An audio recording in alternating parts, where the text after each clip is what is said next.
The ground shook under her feet. Dust filled the sky as buildings crashed one by one. Blue fire lit up the horizon, and the sound of screaming echoed in the wind. The alien mother ran through the broken streets, holding her little daughter close. She was not like the others. Her skin was soft silver, and her eyes glowed gently in the dark. Her daughter was even more unique, younger, smaller, but her eyes were golden. Not silver. She was crying, but without a sound, her small hands clutching. Her mother's long robe. "Are they gone, Mama?" The daughter asked in a whisper. "Not yet," the mother said. Looking behind her, "We must keep moving." The sky cracked again, this time louder. A black ship flew overhead, scanning the ground with red lights, searching for survivors. But it was not looking for just anyone. It was looking for them. The mother turned quickly into a side tunnel, her heart racing. The daughter's legs were shaking. But she did not complain.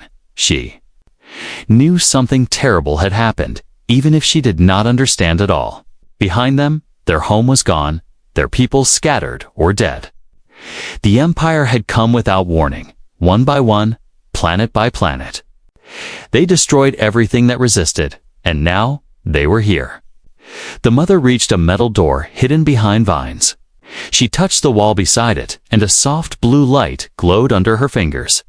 The door opened with a small click, and the two stepped inside. It was cold, dark, and smelled like old machines. "This place is safe?" the daughter asked, looking around.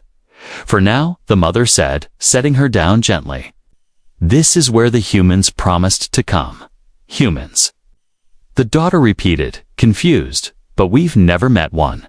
The mother knelt beside her, brushing the dirt off her daughter's face. "They are not like us, but they are brave," she said. "And they owe us a favor." Suddenly, the walls around them rumbled. Something had landed above. Something large. The mother stood up quickly and looked at the ceiling. She could hear the engines. It was not the enemy, not the Empire. It sounded older, heavier, more human. She reached into her robe and pulled out a small silver orb. She pressed it gently, and a blue light blinked on and off, sending a signal outside, above the ruins. The human spaceship hovered, scanning the area inside. Alarms beeped, and a man with short hair looked at the screen. "We've found something." "Sir," said one of the crew. "Old alien tech, not Empire design." The captain leaned forward. "Land the ship, prepare for contact, back underground." The daughter looked at her mother with wide eyes. "Will they help us?" she asked, her voice small. The mother nodded slowly, though her eyes were full of fear. "They must," she whispered, "or we are already lost." The door opened again, this time from the outside. Bright lights blinded them for a moment, and shadows moved closer. Voices in another language echoed in the tunnel. The mother stood in front of her daughter, protective and calm. A human figure stepped forward. Holding a device in one hand, he scanned them both, then looked surprised. "You brought her?" he asked in disbelief. "Do you know what this means?" The mother didn't answer. She only stared at him with quiet sadness. Behind her, the little girl stepped out slowly, her golden eyes shining in the dark.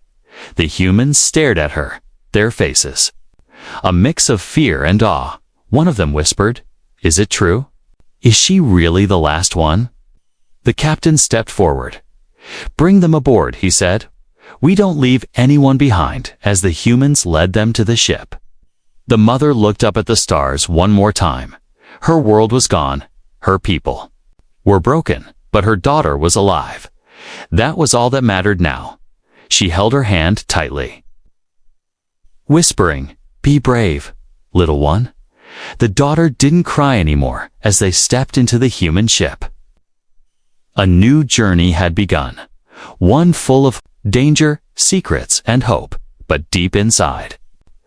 The mother knew this was just the beginning, because the enemy would never stop, and the daughter was more important than anyone yet knew.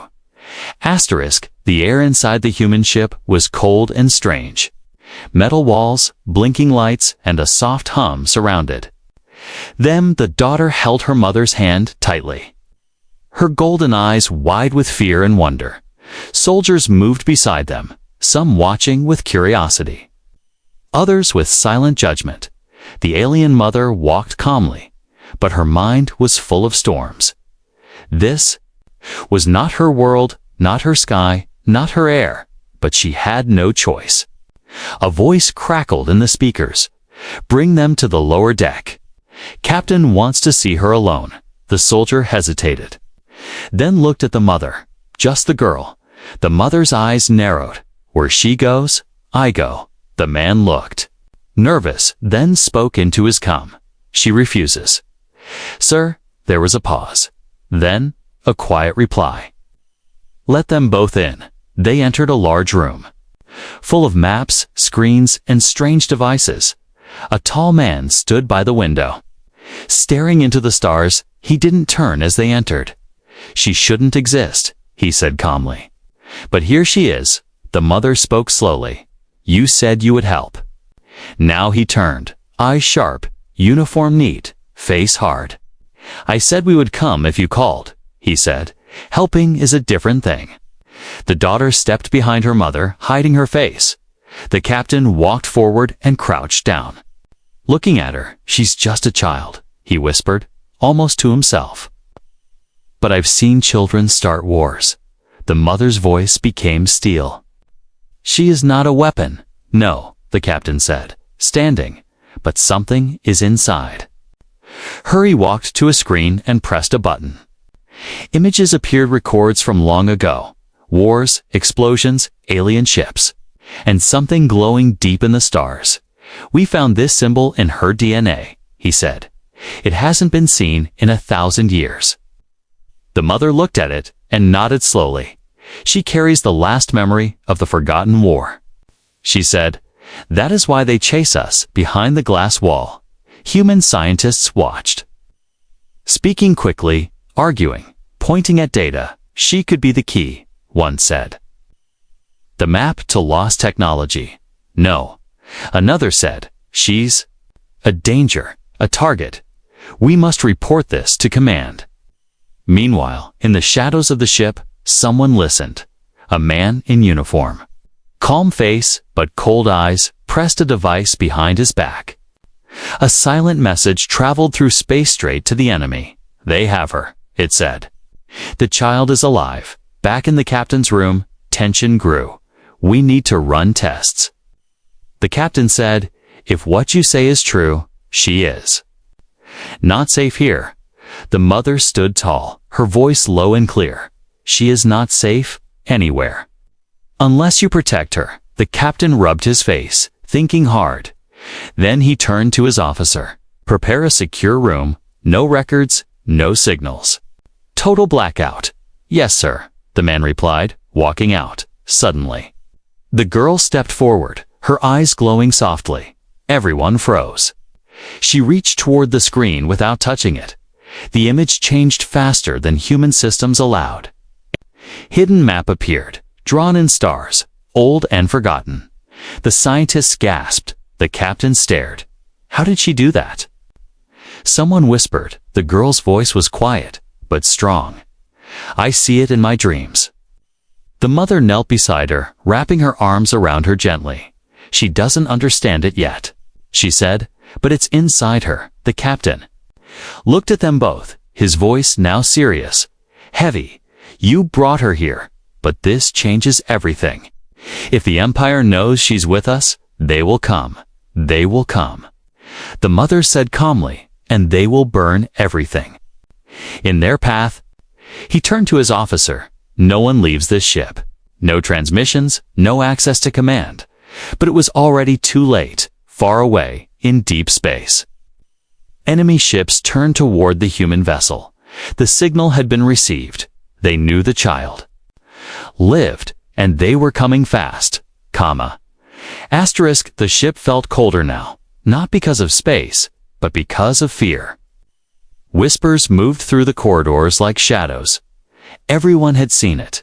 The little girl, the alien child, had touched no screen, pressed no button, spoken no command.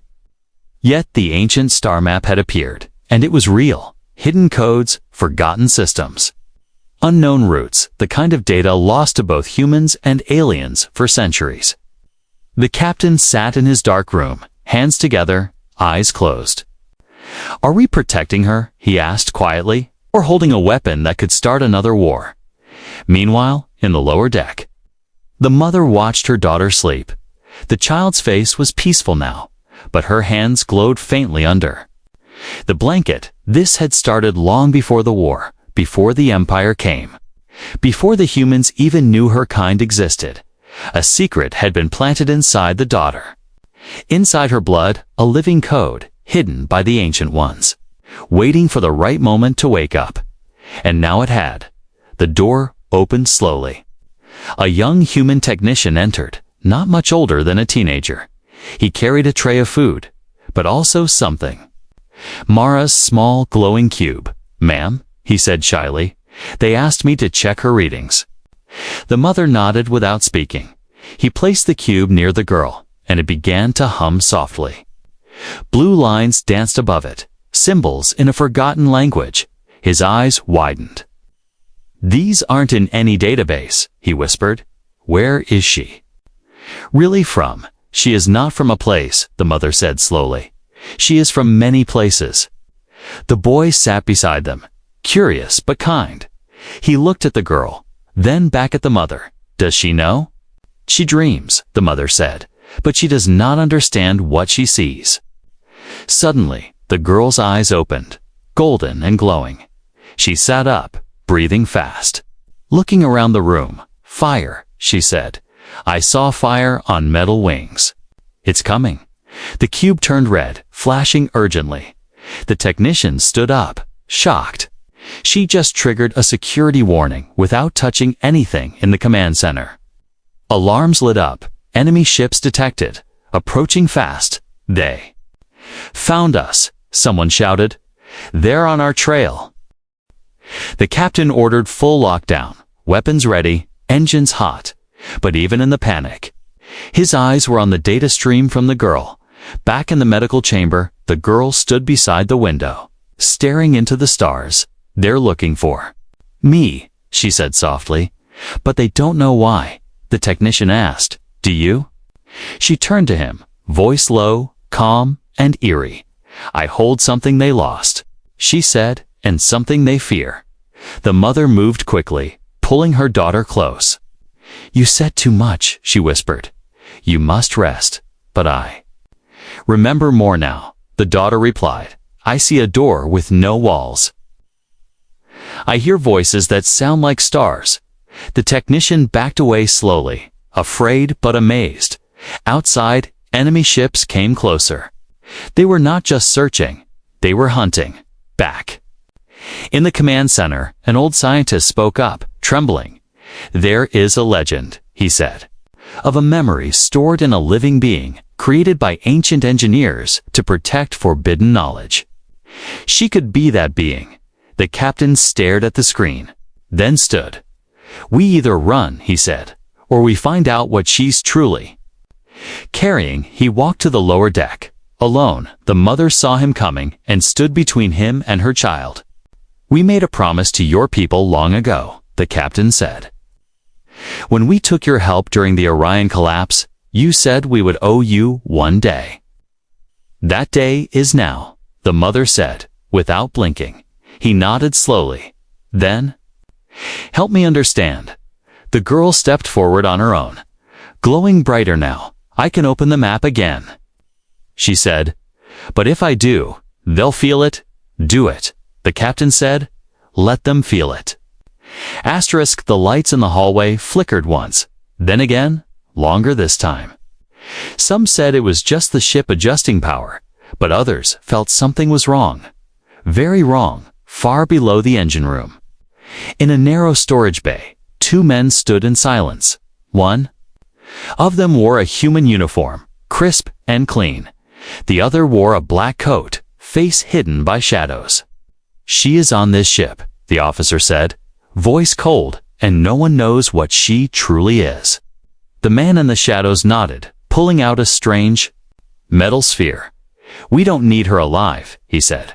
We just need what's inside her. The officer flinched, just for a second. She's a child, he muttered. She's a threat. The shadow replied, and threats must be erased. Above them, unaware of the danger. The girl sat in a quiet room with the young technician. He had shown her how to play a simple Earth game matching colors on a small screen. She laughed once, a soft, almost musical sound.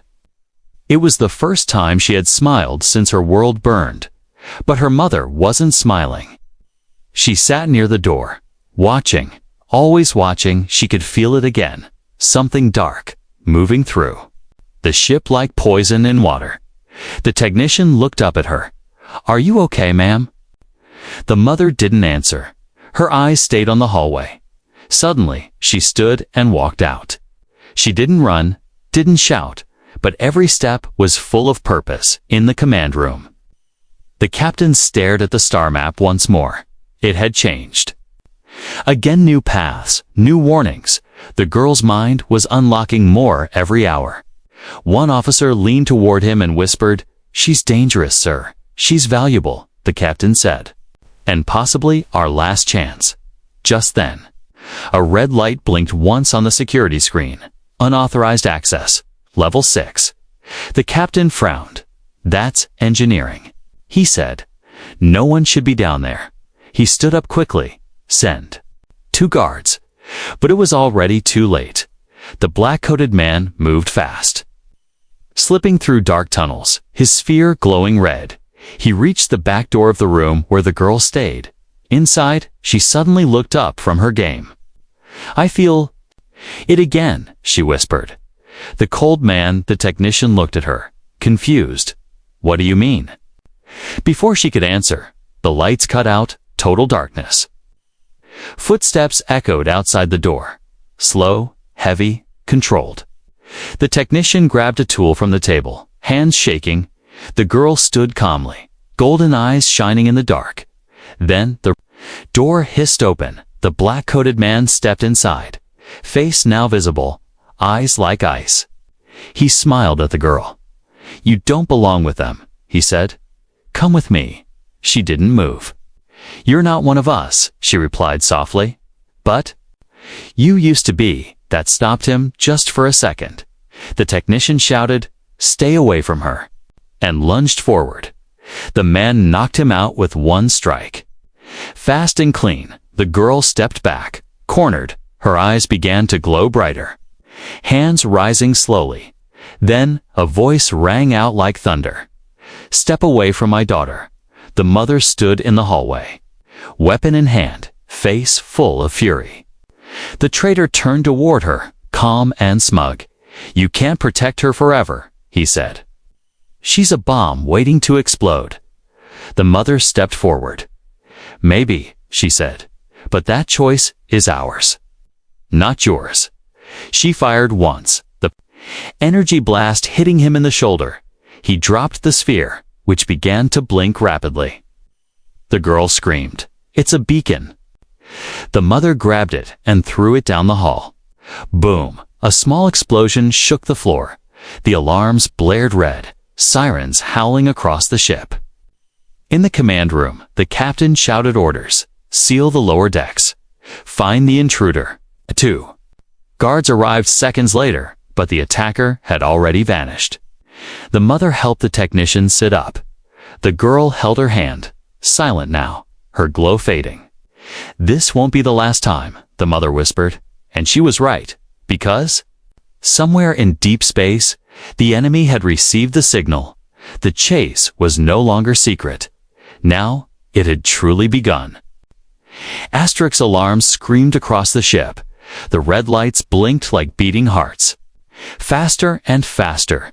Enemy ships had entered the system faster than expected. They were closing in, weapons armed, engines burning bright. Inside the human vessel, panic moved like fire through every hallway. Soldiers ran to stations, shields were raised, engines roared to life, but deep inside the ship, In the lowest chamber, the girl stood still.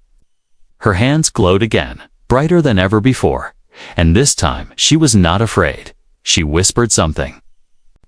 In her language, words older than Earth's sun, the lights above her stopped flickering, then turned blue. "Did you do that?" The technician asked, stunned. The girl nodded slowly. "I heard the ship crying, so I calmed it before he could speak again." The captain's voice echoed through the speaker. "All crew, prepare for breakout. We are under pursuit." The mother pulled her daughter close. "Stay beside me," she said. "No matter what." Moments later, the ship shook violently. Enemy fire struck the side. But shields held. "For now, we can't outrun them forever."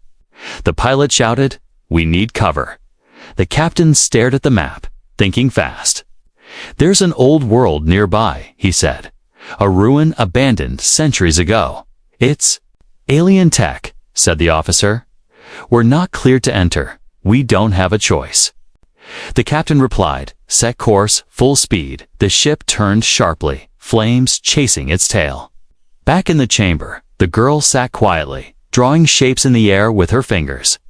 She saw the ruin already, not with her eyes, but with her mind. "It's calling me," she whispered, "like an echo inside my bones." The mother looked at her, concerned. "You've seen it before?" "In my dreams," the girl answered, "but not like this." The ship entered the atmosphere of the dead world. Dust and wind hit the windows like knives. Ruined towers rose from the ground like broken teeth, glowing faintly in blue and green. A strange circle of stones stood at the center, pulsing with energy. The ship landed hard. One engine damaged, smoke pouring from the side. Everyone out. The captain ordered, "Move fast, defend the girl." As the crew poured out of the ship, the mother led her daughter toward the stone circle. Soldiers formed a ring around them, weapons raised, watching the skies. Enemy ships were coming. There. Shadows already visible in the clouds above. The girl stepped into the circle, her feet glowing as they touched the alien symbols. The stones lit up one by one, forming a slow rhythm, like a heartbeat. Then, a light shot upward, straight into the sea. Sky, the enemy ships paused, scanners confused, systems jamming. "What's she doing?" The captain shouted, struggling against the wind. "She's activating it." The mother said, voice trembling. The Guardian system, the stones began to rise into the air.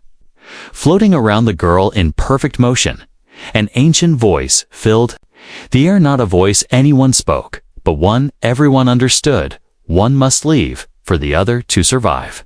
It said. The captain stepped back. "What does that mean?"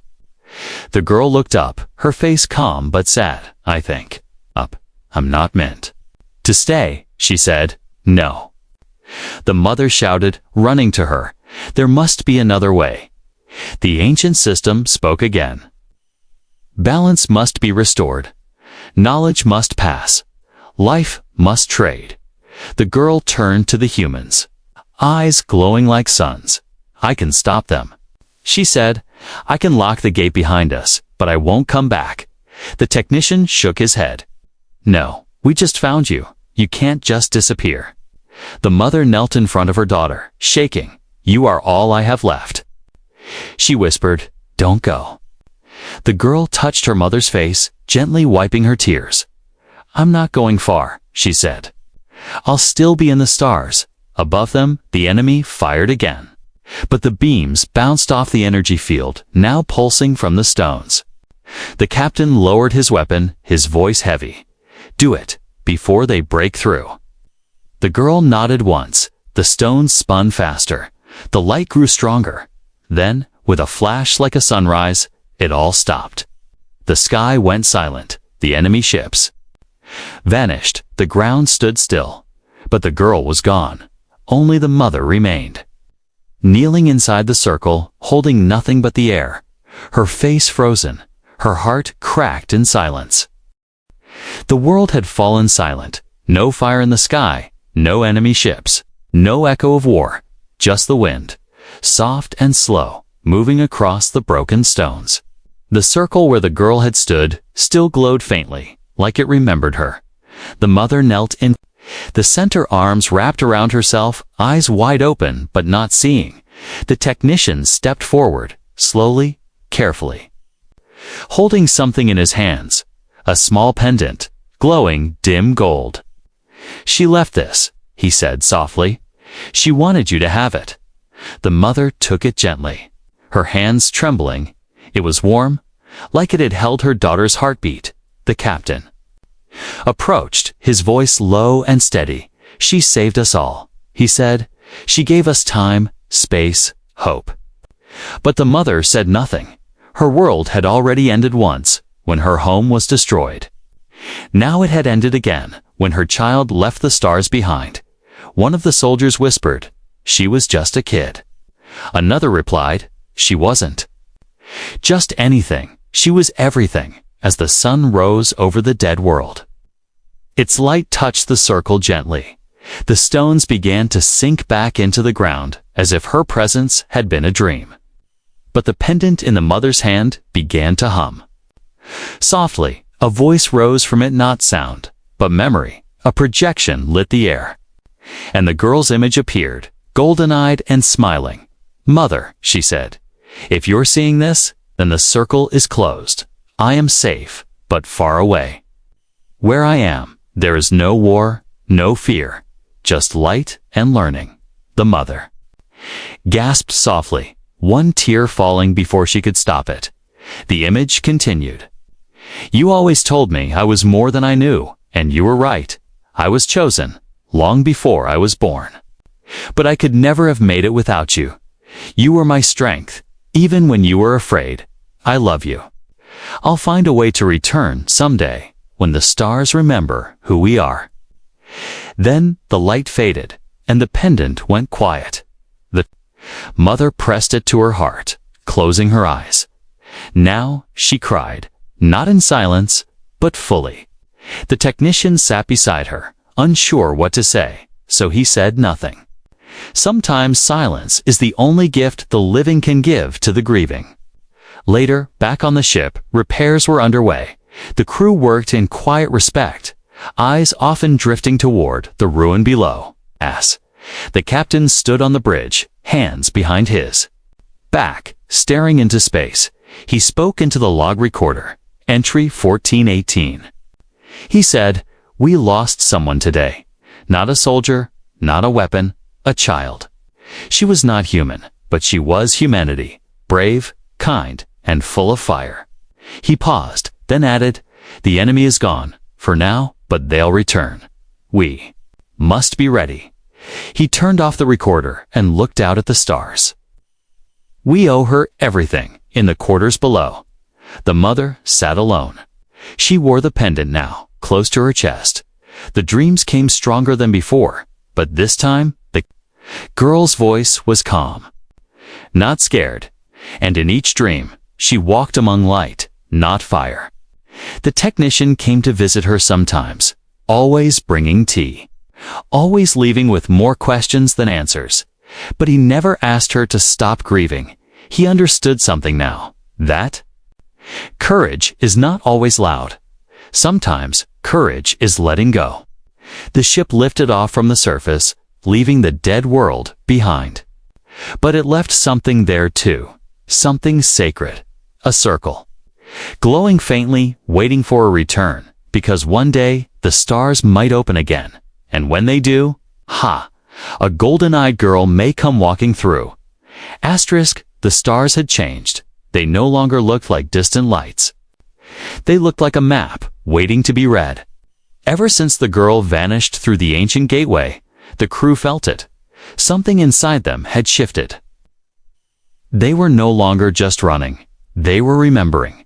The captain stood on the bridge of the repaired ship, staring at a new star chart glowing on the main screen. It had been unlocked by the pendant the alien mother still wore. New coordinates, old routes, hidden systems, the legacy left behind by the girl. "She gave us more than time," the captain said. "She gave us the truth." The technician stood beside him, eyes bright, and now we know where the Empire came from." The room fell silent as the image zoomed in, showing a cluster of systems. "Pulsing in red, this is where they breed their machines," the technician said. "This is where they grow their armies, and now we can go there." The captain turned to the crew, voice sharp but calm. "No more running," he said. "No more hiding. Today, we fight back, down in the quarters." The mother stood by the window, watching the stars. Her hand rested on the pendant, which now pulsed softly every time the ship changed course. "She's still guiding us," she whispered. "She's not gone." Outside the window, human ships gathered more than ever before. Carriers, scouts, defenders, all answering the call. A quiet alliance had formed in the shadow of her sacrifice. Old enemies had become cautious friends, united by one story. The story of a child who gave herself to protect them all. The signal she left behind had spread, not just through space, but through hearts, and now people were ready in training rooms. Humans studied alien languages. In labs, they merged old alien tech with human designs. In silence, they prepared, not with fear, but with fire. The captain walked into the main war room, where officers planned the first strike. The hologram showed enemy supply lanes, weak points, and a strange mark glowing near one corner. "What's that?"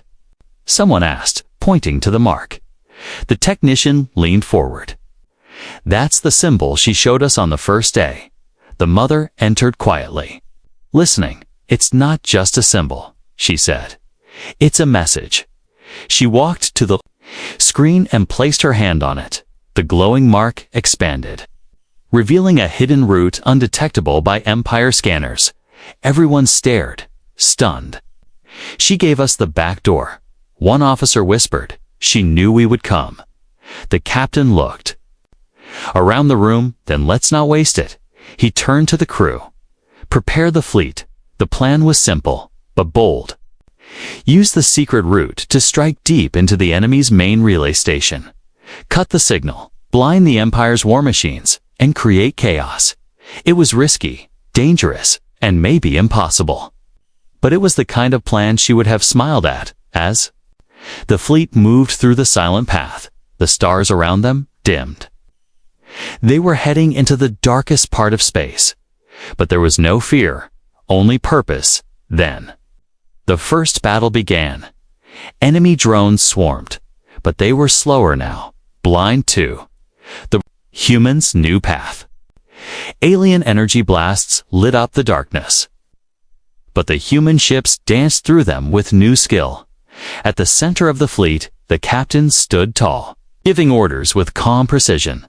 Every time they lost a ship, they whispered her name. Every time they won a skirmish, they saw her eyes glowing in memory. The final strike came fast, loud and full of light. The technician triggered the pulse, built from the girl's map and her code.